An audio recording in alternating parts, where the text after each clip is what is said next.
धर्मवीर भारती जीवन वृत्त। धर्मवीर भारती का जन्म उत्तर प्रदेश के इलाहाबाद जिले के अतरसुइया मोहल्ले में 25 सितंबर 1906 ईस्वी को हुआ। भारती जी के पिता का नाम चिरंजीवी लाल तथा माता का नाम श्रीमती चंद्रा देवी था। पिताजी पूर्वज के व्यवसाय जमींदारी को छोड़कर रुड़की में ओवरसियर की परीक्षा उत्तीर्ण की। भारती जी की माता आर्य समाजी थी अतः इनके ऊपर माताजी के संस्कारों का काफ़ी प्रभाव पड़ा। धर्मवीर भारती की प्रारंभिक शिक्षा घर पर ही हुई। चौथी कक्षा में DAV हाई स्कूल इलाहाबाद में नामांकन हुआ। भारती जी जब 8वीं क्लास में थे तभी इनके पिता का देहांत हो गया था। प्रयाग में रह रहे मामा अभयकिरण जौहरी के यहाँ रहकर उन्होंने उच्च शिक्षा प्राप्त की। सन 1942 ईस्वी में कायस्थ पाठशाला इंटर कॉलेज के इंटरमीडिएट की परीक्षा उत्तीर्ण की। सन 1945 ईस्वी में इलाहाबाद विश्वविद्यालय से BA की डिग्री प्राप्त की और हिंदी में सर्वाधिक अंक प्राप्त करने के कारण चिंतामणि घोष मेडल पुरस्कार प्राप्त किए। सन 1947 ईस्वी में इलाहाबाद विश्वविद्यालय से ही MA की परीक्षा प्रथम श्रेणी से उत्तीर्ण किए। भारती जी डॉक्टर धीरेन्द्र वर्मा के निर्देशन में सिद्ध साहित्य पर शोध प्रबंध लिखकर PhD की डिग्री हासिल की। भारती जी को अपने जीवन में अनेक विषमताओं के बीच संघर्ष करना पड़ा। BA में पढ़ते हुए ट्यूशन पढ़ाकर अपना काम चलाते थे। सन 1948 ईस्वी में पंडित इलाचंद जोशी के पत्र संगम में सह अध्यापक के रूप में 2 वर्षों तक काम किए। सन 1960 ईस्वी तक प्रयाग विश्वविद्यालय में अध्यापक पद कार्यरत रहे। सन 1960 ईस्वी में ही भारती जी बम्बई चले गए और वहीं से धर्मयुग नाटक साप्ताहिक पत्रिका की प्रधान संपादक नियुक्त हुए। भारती जी इलाहाबाद की प्रसिद्ध संस्था परिमल का भी संचालन किए। धर्मवीर भारती ने अभ्युदय, निकाय, संगम आदि महत्वपूर्ण पत्रिकाओं के संपादन में भी अपना अमूल्य सहयोग दिया। धर्मवीर भारती ने 2 शादियां की थी। पहली शादी सन 1954 में कांता कोहली जो पंजाबी शरणार्थी थी से किए। कांता कोहली बाद में कांता भारती हो गई। इससे एक पुत्री हुई जिनका नाम परिमिता, घर का नाम केका रखा गया। पहली पत्नी कांता भारती से नहीं पटने के कारण इनका संबंध विच्छेद हो गया। भारती जी ने दूसरी शादी पुष्पा शर्मा से की। इससे इनकी पहली से मित्रता थी। पहली पत्नी से संबंध खराब और विच्छेद होने के कारण संभवतः पुष्पा शर्मा से मित्रता रही। पुष्पा शर्मा कलकत्ता में श्री शिक्षायतन कॉलेज में अध्यापक भी रही थी। ऐसा कहा जाता है कि दूसरी शादी के कारण भारती जी को अनेक मित्रों की निंदा का भाजन बनना पड़ा। अपनी शादी और संबंधों को लेकर कांता भारती ने रेत की मछली नामक उपन्यास भी लिखा था। इसमें कांता भारती की मार्मिक पीड़ा देखते ही बनती है। धर्मवीर भारती के पुष्पा भारती के 2 संतानें हुई, किंशुक पुत्र तथा प्रज्ञा पुत्री, है ना। धर्मवीर भारती जी सन 1961 ईस्वी में कॉमनवेल्थ रिलेशंस के आमंत्रण पर इंग्लैंड तथा कुछ अन्य यूरोपीय देशों में गए। अप्रैल सन 1964 ईस्वी में भारती जी जर्मन सरकार के बुलावे पर जर्मनी की यात्रा की। सन 1966 ईस्वी में भारतीय दूतावास के अतिथि के रूप में इंडोनेशिया तथा थाईलैंड की यात्रा की। जून 1974 ईस्वी में भारती ने मॉरिशस की यात्रा की तथा मई सन 1978 ईस्वी भारत सरकार द्वारा पत्रकारों के दल के सदस्य के रूप में चीन भेजे गए। भारती जी ने चीन से लौटने पर चीन जैसा देखा नामक यात्रा वृत्तांत लिखा। सन 1990 ईस्वी में भारती जी अमेरिका की यात्रा की। धर्मवीर भारती का निधन 4 सितंबर 1997 ईस्वी को मुंबई में हुआ। नेक्स्ट है धर्मवीर भारती की रचनाएं। काव्य संग्रह ठंडा लोहा 1952, 7 गीत वर्ष 1959, कर्णप्रिया प्रबंध काव्य है 1959, सपना अभी भी 1993, आद्यांत 1999, मेरी वाणी गैरिक वासना 1999। कहानी संग्रह मुर्दों का गाँव 1946, स्वर्ग और पृथ्वी 1949, चांद और टूटे हुए लोग 1955, बंद गली का आखिरी मकान 1969, सांस की कलम से 2000 ईस्वी। गीत काव्य नाटक अंधा युग 1954, उपन्यास गुनाहों का देवता 1949, सूरज का सातवां घोड़ा 1952 ईस्वी, 11 सपनों का देश 1960 ईस्वी। निबंध ठेले पर हिमालय 1958 ईस्वी, पश्यंती 1969 ईस्वी, कहानी 1970 ईस्वी, कुछ चेहरे कुछ चिंतन 1995 ईस्वी, शब्दिता 1997 ईस्वी। रिपोर्टाज युद्ध यात्रा 1972 ईस्वी, मुक्त क्षेत्र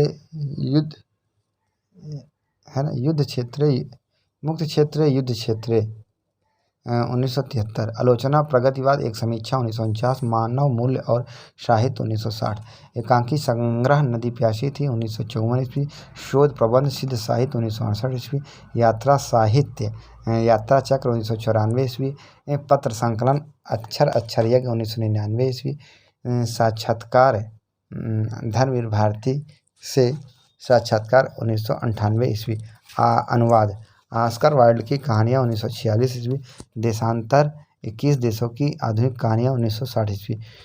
सम्मान एवं पुरस्कार संगीत नाटक अकादमी के मनोनीत सदस्य 1967 ईस्वी, पद्मश्री पुरस्कार 1972 ईस्वी, हल्दी घाटी श्रेष्ठ पत्रकारिता पुरस्कार 1984 ईस्वी, साहित्य अकादमी रत्न सदस्यता सम्मान 1985 ईस्वी, उत्तर प्रदेश हिंदी संस्थान द्वारा संस्था सम्मान 1986 ईस्वी।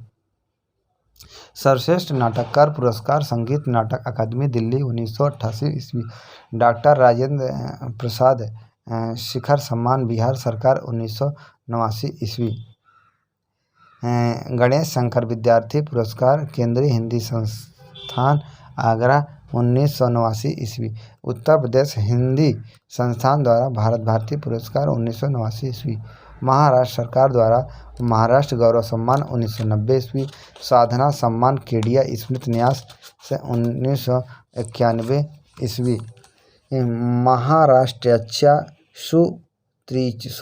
महाराष्ट्राच्या सुपात्रीचे अभिनंदन सम्मान 1992, व्यास सम्मान के बिरला फाउंडेशन द्वारा 1994, शासन सम्मान उत्तर प्रदेश हिंदी संस्थान द्वारा 1996 ईस्वी, अभियान सम्मान संस्थान द्वारा उत्तर प्रदेश गौरव सम्मान 1997। धर्मवीर भारती का अति प्रसिद्ध उपन्यास गुनाहों का देवता एक सरल भावप्रवण प्रेम कथा है। भारती जी ने प्रसिद्ध उपन्यास सूरज का सातवां घोड़ा पर फिल्म भी बनी है। 7 गीत वर्ष नामक काव्य संग्रह में संकलित प्रमुख गाथा 1959 ईस्वी, एक लंबी कविता है जो यूनानी मिथक पर आधारित है। धर्मवीर भारती अज्ञे द्वारा संपादित दूसरा सप्तक 1951 ईस्वी के भी कवि रहे। धर्मवीर भारती मुख्यतः प्रणयानुभूति के कवि हैं। वे व्यक्तिवादी होने के कारण नवरोमान की प्रवृत्ति से ग्रस्त हैं। सन 1999 ईस्वी में कथाकार उदय प्रकाश के निर्देशन में साहित्य अकादमी दिल्ली के लिए डॉक्टर धर्मवीर भारती पर डॉक्यूमेंट्री फिल्म का निर्माण भी किया गया था। धर्मवीर भारती के अंधा युग पर इलियट के मर्डर इन द कैथीड्रल और द वेस्टलैंड का प्रभाव परिलक्षित होता है। अंधा युग नाटक से धर्मवीर भारती रचित अंधा युग नाटक का प्रकाशन सन 1954 ईस्वी में हुआ था। इस काव्य रूप की संज्ञा के बारे में मतैक्य नहीं है। धर्मवीर भारती अंधा युग की भूमिका में इस रूप को दृश्य नाटक, गीत, नाट्य काव्य, लंबा नाटक आदि नाम दिया है। वस्तुतः अंधा युग नाटक के रूप में लिखा हुआ काव्य है और काव्य के रूप में लिखा हुआ नाटक। इसे एक सफल नाटक भी कहा जा सकता है और एक प्रभावपूर्ण काव्य भी। अंधा युग नाटक के पात्र कृष्ण, अश्वत्थामा, गांधारी, विदुर, धृतराष्ट्र, युधिष्ठिर, कृतवर्मा, कृपाचार्य, संजय, युयुष, वृद्धवाचक, गूंगा भिखारी, प्रहरी 1, प्रहरी 2, व्यास, बलराम आदि। अंधा युग अंधा युग नाटक के घटना काल के बारे में स्वयं धर्मवीर भारती पुस्तक के पथ परिचय में संकेत देते हुए कहा है कि इसमें महाभारत के 18वें दिन की संध्या से लेकर प्रभास तीर्थ में कृष्ण की मृत्यु के क्षण तक की घटना है। इस गीत नाट्य में 5 अंक हैं। इसमें 3 अंकों के बाद एक अंतराल और 5वें अंक के बाद समापन है। कथा वस्तु के प्रारंभ में स्थापना शीर्षक के अंतर्गत मंगलाचरण में विष्णु, सरस्वती और व्यास की वंदना की गई है। स्थापना अंधा युग, पहला अंक कौरव नगरी, द्वितीय अंक पशु का उदय, तृतीय अंक अश्वत्थामा का अर्धसत्य, तृतीय अंक और अंतराल है पंख, पहिए और पट्टियाँ। चौथा का अंक है गंधारी का शाप। 5वां अंक विजय, एक क्रमिक हत्या। समापन प्रभु की मृत्यु। कथानक के प्रारंभ में पूर्व स्थापना के अंतर्गत मंगलाचरण है जो महाभारत से लिया गया है। नारायण नमस्कृत्य नरं चैव नरोत्तमं देवी सरस्वतीं व्यासं ततो जयमुदीरयेत्। नाटक के उद्घोषणा में विष्णु पुराण के कलयुग वर्णन की पंक्तियाँ दी गई हैं जो वस्तुतः अंधा युग का बीज रूप ही है। पंक्तियाँ ये हैं कि उस भविष्य में धर्म, अर्थ और हर्षोन्मुख होंगे, क्षय होगा, धीरे धीरे सारी धरती का सत्ता होगी उसकी जिसकी पूंजी होगी, जिनके नकली चेहरे होंगे केवल उन्हें महत्व होगा। भारती जी ने अंधा युग कथा के बारे में कहा है कि यह कथा अंधों की है। यह कथा ज्योत की है अंधों के माध्यम से। अंधा युग नाटक में महाभारत के शल्य पर्व, शाब्दिक पर्व, स्त्री पर्व, शांति पर्व, अश्रमवा का पर्व, महाप्रस्थनिक पर्व, मौसल पर्व में फैले विस्तृत कथा को संक्षिप्त रूप में प्रस्तुत किया गया है। पहले अंक के आरंभ में कथा गायन के रूप में महाभारत के युद्ध में कौरवों और पांडवों के द्वारा किए गए अमर्यादित आचरण और मूल्यांकन विघटन का उल्लेख है। नाटक की शुरुआत में कौरव नगरी में घूमते हुए 2 प्रहरियों के बातचीत से राज्य नाश एवं कुल नाश का बोध कराया जाता है। कुरुक्षेत्र की दिशा में असंख्य उड़ते हुए गिद्धों का समूह शकुन का सूचक है। विदुर अंतःपुर में गांधारी और धृतराष्ट्र से युद्ध में कौरवों द्वारा किए गए मर्यादाहीन और अनैतिक आचरण के बारे में सूचना देता है। धृतराष्ट्र पहली बार इस बात को स्वीकार करते हैं कि जन्मांध के कारण वे मर्यादा पालन में असफल रहे। विदुर जन्मांध धृतराष्ट्र से कहते हैं कि यदि उनका धृतराष्ट्र का ज्ञान व्यक्तिनिष्ठ न होकर भगवान श्री कृष्ण के प्रति समर्पित होता तो ऐसी नौबत नहीं आती। गांधारी श्री कृष्ण को वंचक और मर्यादा का हत्यारा कहती है तथा नैतिकता, मर्यादा और अनासक्ति आदि आदर्शों को पाखंड बताती है। प्रथम अंक में ही एक वृद्ध ज्योतिषी का आगमन होता है। इसने बहुत पहले ही कौरव दल के विजय होने की भविष्यवाणी की थी। ज्योतिषी भविष्यवाणी के गलत होने के कारण कृष्ण को बताता है। उसका मानना है कि कृष्ण ने ही अपने अनासक्त कर्म से नक्षत्रों की गति को मोड़ दिया है। दूसरे अंक में संजय कृत वर्मा को अर्जुन द्वारा किए गए कौरव दल के विनाश का समाचार सुनाता है। सात्विक संजय का वध करने के लिए शस्त्र उठाता है किंतु व्यास ने अवध्य बताकर उसे मुक्त कराता है। अश्वत्थामा पांडवों द्वारा अपने पिता द्रोणाचार्य का छल पूर्वक किए गए हत्या का बदला लेने के लिए प्रतिज्ञा करता है। अश्वत्थामा भविष्यवक्ता ज्योतिषी की हत्या कर देता है। दूसरे अंक के अंत में अश्वत्थामा और कृतवर्मा के सोने का आदेश दे कृपाचार्य स्वयं पहरा देते हैं। तीसरे अंक की शुरुआत में कथा गायन के द्वारा युद्ध क्षेत्र से लौटती हुई कौरव सेना का उल्लेख किया गया है। युद्ध क्षेत्र से लौटती हुई सेना में युयुत्स के अलावे केवल बूढ़े, घायल और बौने ही शेष बचे हैं। युयुत्स कौरव का होकर भी पांडव पक्ष से लड़ने के कारण खुद आत्मग्लानि से ग्रसित दिखाई पड़ता है। गांधारी युयुत्सु पर कठोर व्यंग्य बाण चलाती है। अश्वत्थामा कृपाचार्य को यह बताता है कि भीम ने गदा युद्ध के नियमों के विरुद्ध दुर्योधन की जंघाओं पर प्रहार कर उसे परास्त किया है। अश्वत्थामा पांडवों के विनाश हेतु प्रतिज्ञा करता है। कृपाचार्य अश्वत्थामा को कौरव दल का सेनापति नियुक्त करते हैं। कृपाचार्य और कृतवर्मा को सैन्य का आदेश दे अश्वत्थामा स्वयं पहरा देता है। अश्वत्थामा पहरा देने के क्रम में रात्रि के उस सन्नाटे में सोए हुए कौवे पर आक्रमण करता हुआ उल्लू को देखता है, जो कौवे का वध कर खुशी से नाचने लगता है। अश्वत्थामा इस घटना से प्रेरित होता है।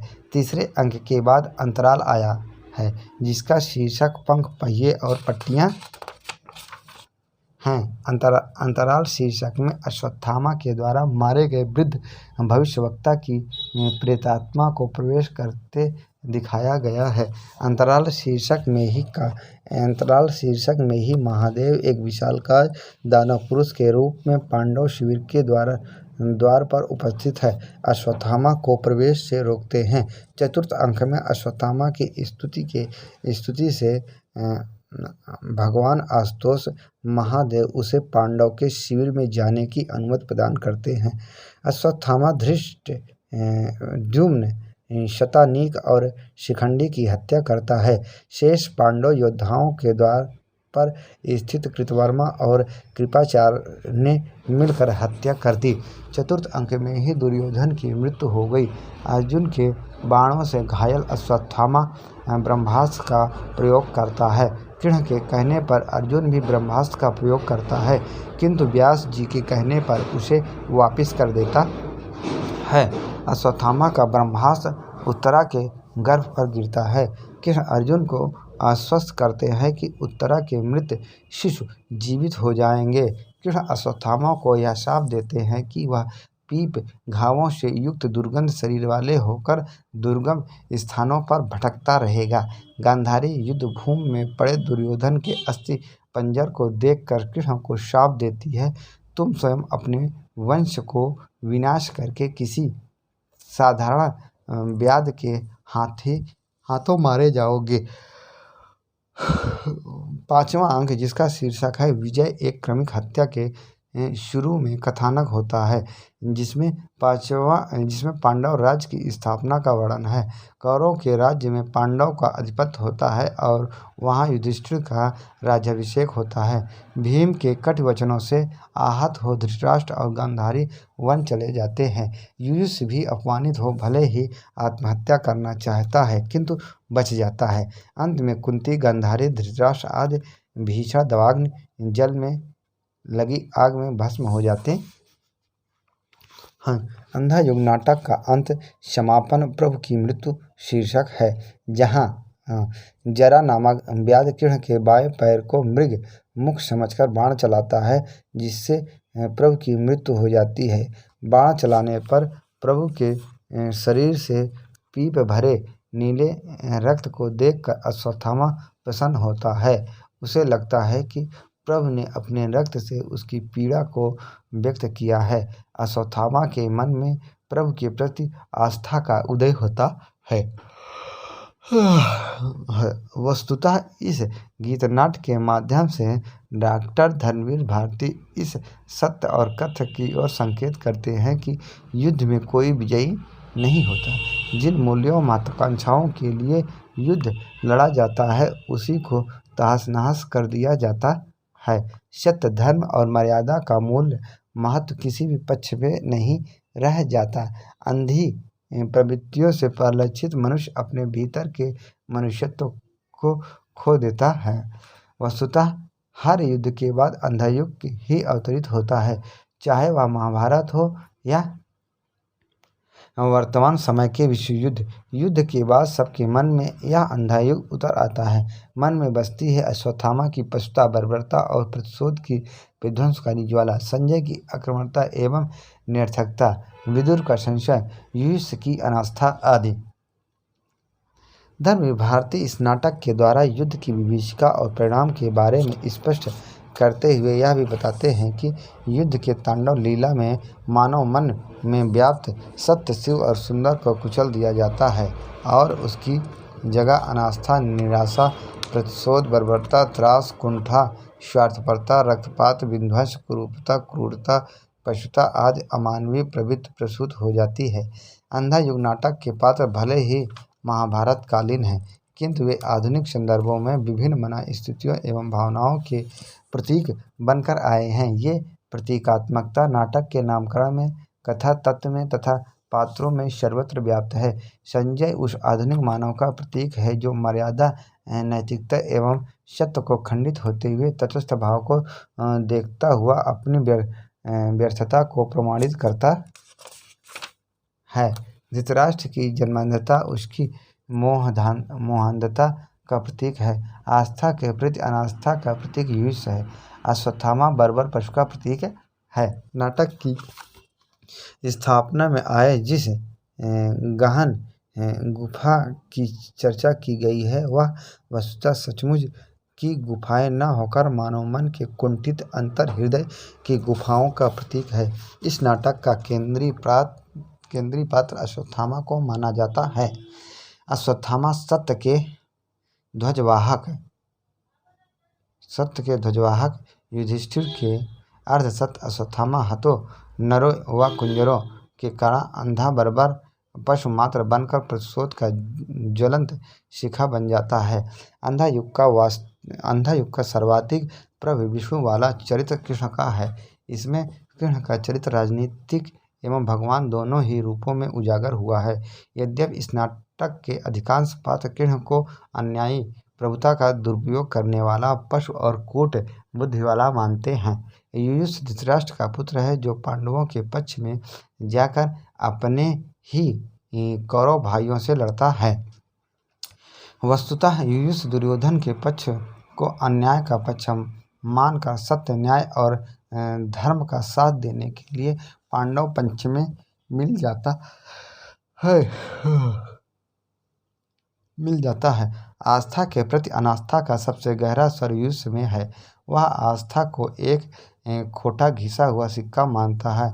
युयुत्सु का कृष्ण से मोहभंग हो जाता है और सत्य, न्याय एवं धर्म से उसकी आस्था समाप्त हो जाती है। ज्योतिषी वृद्ध याचक की हत्या अश्वत्थामा के द्वारा होती है।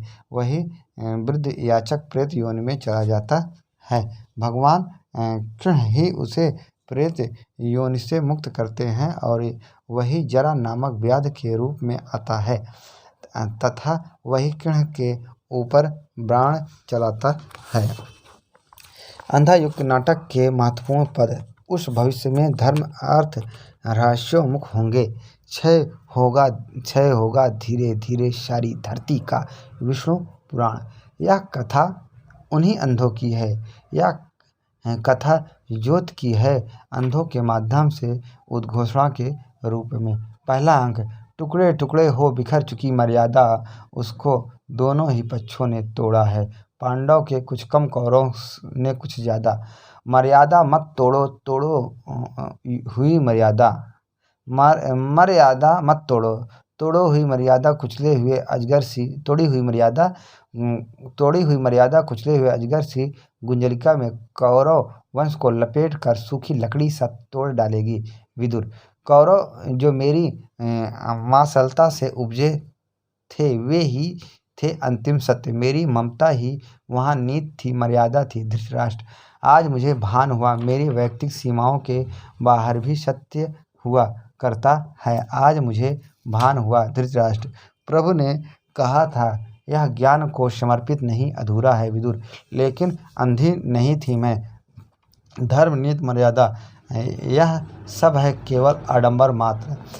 हम सबके मन में की एक अंग गह्वर बर्बर पशु, अंधा पशु वास वही करता है। गांधारी, मैंने कहा था कि दुर्योधन से धर्म जिधर होगा ओ मूर्ख उधर जय होगी। धर्म किसी और नहीं था जिसको तुम कहते हो प्रभु, उसने जब चाहा मर्यादा को अपने ही हित में बदल लिया। गांधारी, माता मत कहो मुझे, तुम जिसको कहते हो प्रभु वह भी मुझे माता ही कहता है। गांधारी, विदुर से। मैं वह भविष्य हूँ जो झूठा सिद्ध हुआ आज। याचक, उनकी गति में ही समाहित है सारे इतिहासों की, सारे नक्षत्रों की दैवी गति।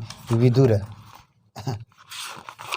दूसरा अंक, जीवित है केवल हम तीन आज कृपाचार्य। भूल नहीं पाता मेरे पिता थे अपराजेय अर्धसत्य से ही।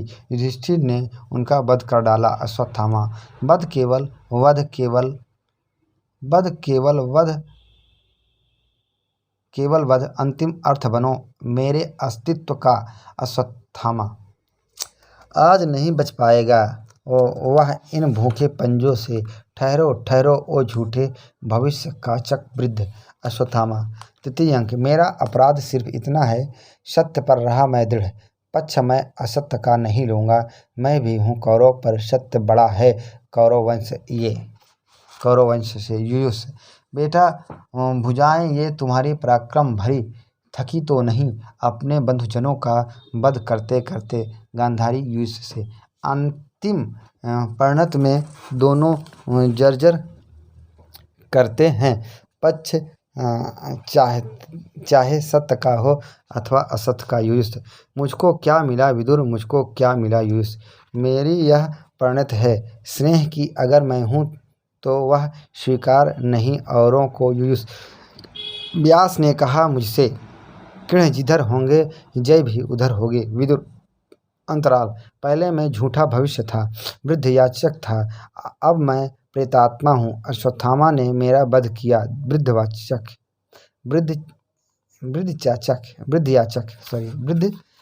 चतुर्थ अंक, हृदय तुम्हारा पत्थर हे गंधारी विदुर।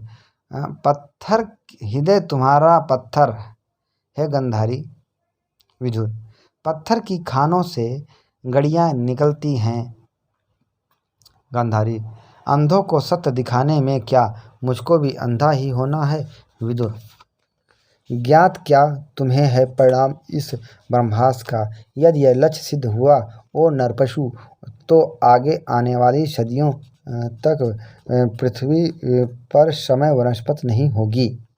शिशु होंगे पैदा विकलांग और कुष्ठग्रस्त। सारी मनुष्य जाति बौनी हो जाएगी। व्यास। अश्वत्थामा से। मर्यादित आचरण कवच है जो व्यक्ति को बचाता है। विदुर। माता प्रभु हूँ या पर पुत्र हूँ तुम्हारा, तुम माता हो। हे कृष्ण श्री कृष्ण, सुनो कृष्ण, प्रभु हो या परात्पर हो। किसी घने जंगल में साधारण व्याघ्र के हाथों मारे जाओगे। प्रभु हो पर मारे जाओगे पशुओं की तरह। गंधारी। 18 दिनों के इस भीषण में कोई नहीं, केवल मैं ही मरा हूँ करोड़ों बार। जितनी बार जो भी सैनिक भूमशायी हुआ, कोई नहीं था, वह मैं ही था। श्री कृष्ण। अश्वत्थामा के अंगों से रक्त पीप श्वेत बनकर बहूँगा मैं ही युग युगांतर तक। कृष्ण। जीवन हूँ मैं तो मृत्यु भी मैं ही हूँ। माँ, शाप यह तुम्हारा स्वीकार है। कृष्ण। स्वीकार किया यह शाप कृष्ण ने। जिस क्षण से उस क्षण से ज्योति सितारों की पड़ गई मंद, युग युग की संचित मर्यादा निष्प्राण हुई। श्रीहीन हो गए कवियों के सब वर्ण छंद कथा गायन। पंचम अंक, ऐसे भयानक महायुद्ध को अर्धसत्य रक्तपात हिंसा से जीतकर अपने को बिल्कुल हारा हुआ अनुभव कर, यह भी यातना ही है। युधिष्ठिर सिंहासन प्राप्त हुआ है जो यह माना कि उनके पीछे अंधेपन की अटल परंपरा है। युधिष्ठिर के राज्य में नियत है वह युधिष्ठिर की जिसने लिया था पक्ष धर्म का। कृपाचार्य। समापन। जिस क्षण प्रभु ने प्रस्थापन किया, द्वापर युग बीत गया। उस क्षण प्रभुहीन धरा पर आस्था हत। कलयुग ने रखा प्रथम चरण कथा गायन। केवल मैं साक्षी हूँ, मैंने ताड़ों के झिरमुर से छिपकर देखी है उसकी मृत्यु। अश्वत्थामा। आस्था नामक वह घिसा हुआ का अब मिली अश्वत्थामा को युयुष। मुझको आदेश मिला, तुम हो आत्मघाती, भटकोगे अंध लोकों में, धरती से अधिक गहन अंधलोक कहाँ है। यूयुस, जिसको तुम कहते हो प्रभु, वह था मेरा शत्रु, पर उसने मेरी पीड़ा भी धारण कर ली। अश्वत्थामा, हम सब के मन में गहरा उतर गया है। युग अंधियारा है, अश्वत्थामा है, संजय है दासवृत्ति उन दोनों वृद्ध प्रहरियों की अंधा संशय है, लज्जनायक पराजय है वृद्धवाचक।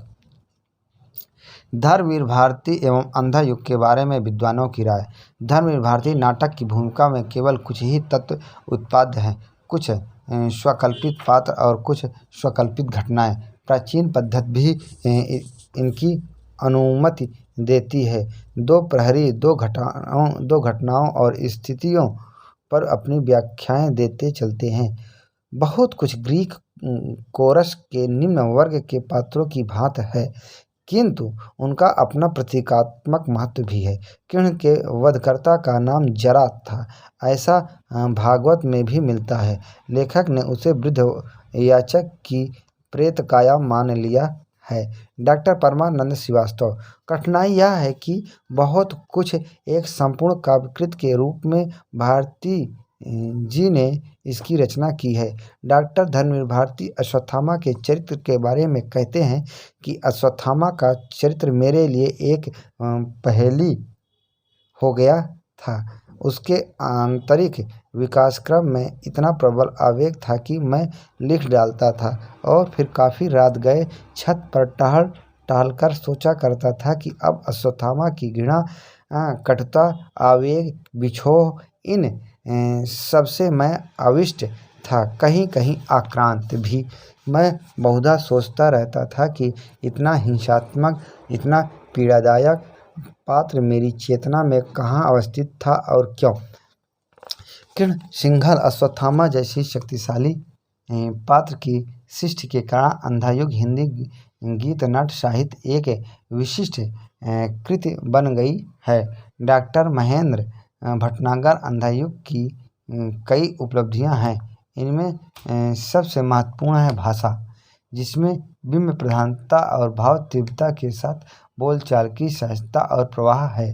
गति और लय की विविधता है। जयदेव तनेजा किसी भी देश काल में स्थितियों, मनोवृत्तियों और आत्माओं की विकृत तथा दिग्भ्रम, मंदांधता एवं विनाश ही अंधा युग के अंक बनते हैं। सुरेश गौतम, अंधा युग के अश्वत्थामा के अंदर की कुरूपता आधुनिक मनुष्य की कुरूपता है। इसके अंदर की पाशविकता आधुनिक मानव की पाशविकता